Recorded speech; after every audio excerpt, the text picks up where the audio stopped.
ಎಲ್ಲರಿಗೂ ನಮಸ್ಕಾರ. ಕನ್ನಡ ಟಾಕ್ಸ್ಗೆ ಸ್ವಾಗತ. ನಮ್ಮ ಭಾರತ ಕರ್ನಾಟಕದ ಮೇಲೆ ಡಿಪೆಂಡ್ ಆಗಿದೆಯಾ? ಕರ್ನಾಟಕ ಭಾರತಕ್ಕೆ ಇಷ್ಟೆಲ್ಲ ನೀಡಿದೆಯಾ?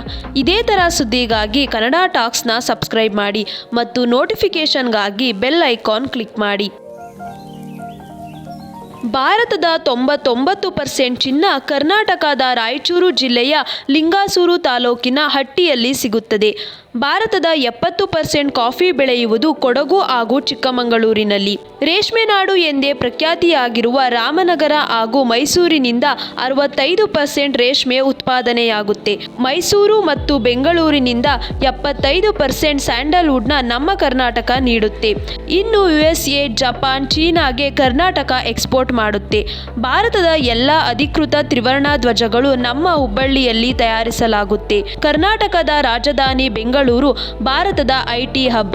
ಯಾಕೆಂದರೆ ಭಾರತದ 50% IT ಮತ್ತು ಸಾಫ್ಟ್ವೇರ್ ಡೆವಲಪ್ಮೆಂಟ್ ಜನರೇಟ್ ಮಾಡುತ್ತೆ. ಇದೇ ಕರ್ನಾಟಕದ ಮಣ್ಣಲ್ಲಿ ವಿಜಯನಗರದ ಸಾಮ್ರಾಜ್ಯ ಇತ್ತು. ಇದನ್ನು ದಕ್ಷಿಣ ಭಾರತದ ಸ್ವರ್ಣಯುಗ ಎಂದೇ ಕರೆಯಲ್ಪಡುತ್ತಿತ್ತು. ಹಂಪಿ, ಬಾದಾಮಿ, ಬೇಲೂರು, ಹಳೇಬೀಡು, ಪಶ್ಚಿಮ ಘಟ್ಟ ಇವೆಲ್ಲ ಯುನೆಸ್ಕೋ ವಿಶ್ವ ಪರಂಪರಾ ಸೈಟ್ಸ್ ಕೂಡ ಕರ್ನಾಟಕದಲ್ಲಿದೆ. ಕರ್ನಾಟಕ ಇಲ್ಲದೇ ಇದ್ದಿದ್ರೆ ರಾಹುಲ್ ದ್ರಾವಿಡ್, KL ರಾಹುಲ್, ಅನಿಲ್ ಕುಂಬ್ಳೆ ಹಾಗೂ ಜಾಗ್ವಾರ್ ಶ್ರೀನಾಥ್ ತರ ಕ್ರಿಕೆಟರ್ ಸಿಗ್ತಿರ್ಲಿಲ್ಲ.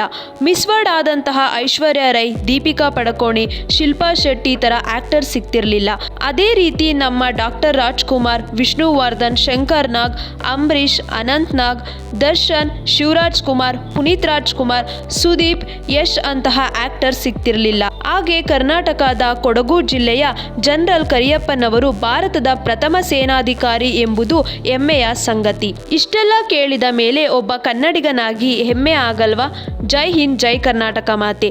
ಇದೇ ಥರ ಸುದ್ದಿಗಾಗಿ ಕನ್ನಡ ಟಾಕ್ಸ್ನ ಸಬ್ಸ್ಕ್ರೈಬ್ ಮಾಡಿ ಮತ್ತು ನೋಟಿಫಿಕೇಷನ್ಗಾಗಿ ಬೆಲ್ ಐಕಾನ್ ಕ್ಲಿಕ್ ಮಾಡಿ.